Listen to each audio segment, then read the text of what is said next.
Hello রিয়ন, সকলে কেমন আছেন? আশা করি অনেক বেশি ভালো আছেন। আজকে আমার মিনি কিচেনে অনেক বড় একটা আয়োজন নিয়ে চলে এসেছি। সবাই কেমন আছেন অবশ্যই কমেন্ট করে জানাবেন। আসসালামু আলাইকুম রহমতুল্লাহ বারাকাতুহু।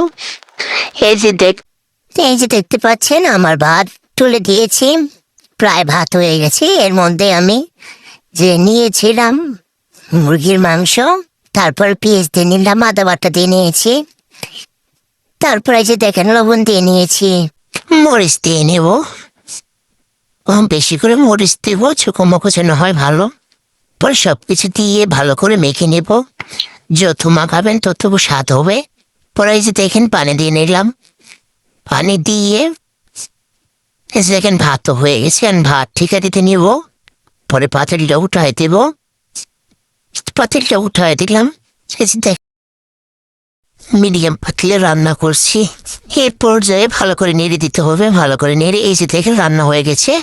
পরে এই যে পেঁয়াজ ভেজে নেব কলিজা ভুনা করার জন্য, প্রথমে লবণ দিয়ে নিয়েছি, তারপরে মরিচ দিয়ে নিলাম, আর যা যা উপকরণ লাগে অবশ্যই আপনারা তো সবাই জানেন। এই যে দিলাম, দিয়ে পরে ভালো করে কষিয়ে নেব। কষানো হয়ে গেছে, যত কষাবেন তত স্বাদ হবে।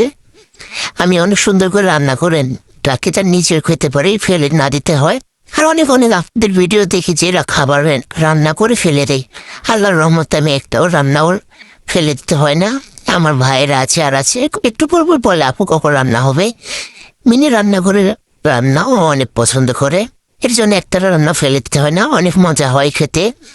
মানে ফোনে আফুরা ফেলে দেয়, আমি একটা খাবারও ফেলে দিই না। এই যে দেখেন রুটিও ভাজা শেষ, রুটি ভেজে নিয়েছি, সেমাই রান্না করে নিয়েছি, কলিজা ভুনা করে নিয়েছি, ভাত আর এতে মাংস থেকে সব পেলে সাজানো শেষ। কেমন আছে অবশ্যই খুব